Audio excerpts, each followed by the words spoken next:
한미 정상회담과 국빈 만찬까지 마무리한 윤석열 대통령, 국빈 방미 나흘째 소식 알아보겠습니다. 잠시 뒤 미 의회 상하원을 대상으로 30분에서 40분가량 영어로 연설에 나섭니다. 한미 동맹의 미래를 제시하면서 대북 메시지도 담을 걸로 보이는데요. 방미에 동행한 취재기자 연결해 보겠습니다. 박소정 기자. 네, 미국 워싱턴 미의회 의사당 앞에 나와 있습니다. 네, 조금 전에 윤 대통령의 의회에 도착한 모습도 저희가 생중계로 전해드렸는데 도착을 했죠? 네, 그렇습니다. 경호 사안이라 공식적으로 확인이 되진 않았는데요. 이미 의회에 도착한 모습, 또 의장단이나 주요 지도부들을 만난 모습들이 화면으로 포착이 됐습니다. 윤 대통령 이곳 시각으로는 27일 오전이고요. 한국 시간으로는 27일 밤에서 28일 새벽으로 넘어가는 시각에 미국 상하원 합동의회 연설에 나섭니다. 의회 의장과 주요 지도부를 접견하는 시간을 먼저 가진 뒤에 연단에 설 텐데요. 연설은 3, 40분으로 처음부터 끝까지 영어로 이뤄집니다. 윤 대통령이 방미 전부터 원고 작성과 리허설에 심혈을 기울인 것으로 전해졌는데요. 앞서 김태효 안보실 1차장은 한미 미래동맹의 청사진을 제시할 것이라고 설명했는데 자유민주주의, 법치, 인권이라는 가치에 기반한 동맹의 70년 역사를 강조하면서 미래로 전진하는, 행동하는 동맹으로 새롭게 거듭나야 한다는 점을 역설할 것으로 보입니다. 또 이와 함께 단호한 대북 메시지도 담을 전망입니다.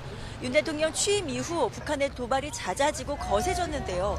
윤 대통령은 선의에 기대는 가짜 평화가 아닌 힘에 의한 평화를 수차례 강조한 바 있었는데 이번 연설에서도 이런 강경한 입장을 재천명할 것으로 예상됩니다. 미 의회 상하원 합동연설은 우리 대통령으로서는 역대 7번째입니다. 이승만, 노태우, 김영삼, 김대중, 이명박, 박근혜 전 대통령까지 연설을 했고요. 영어로 연설을 하는 것은 5번째입니다.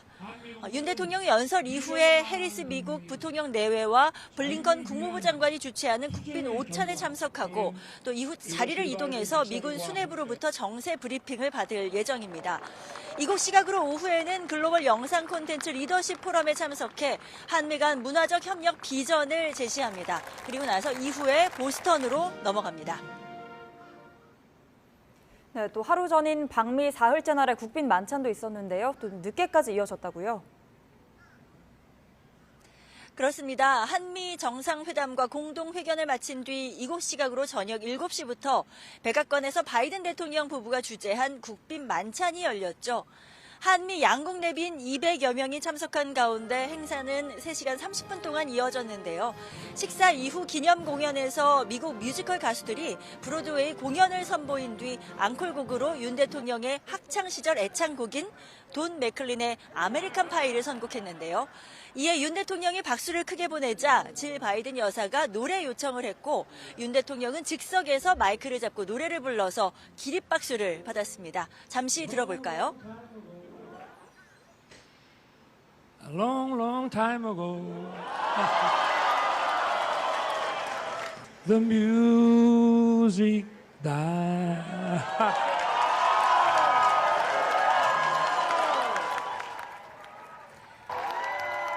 네, 윤 대통령이 이렇게 노래를 부른 뒤에는 바이든 대통령이 윤 대통령에게 맥클린의 친필 사인이 담긴 기타를 선물하기도 했습니다.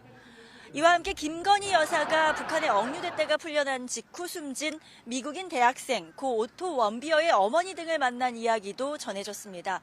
원비어는 북한에 구금됐다가 지난 2017년 혼수 상태로 석방된 뒤에 숨졌습니다. 김 여사는 만찬에 앞서 별도 일정으로 북한 인권 간담회에 참석해 원비어 어머니의 탈북민 지원 등에 대한 얘기를 들은 뒤 국제사회 전체가 연대해 북한 주민의 열악한 인권 상황을 알리고 개선하기 위해 노력해야 한다고 강조했습니다. 김 여사는 또 질 바이든 여사와 북한 인권 문제를 주제로 대화를 나눴고 바이든 대사도 이에 공감을 표했다고 대통령실은 전했습니다. 잠시 뒤면은 이제 YTN에서도 미 의회 연설을 생중계해드릴 예정입니다. 지금까지 워싱턴에서 YTN 박소정입니다.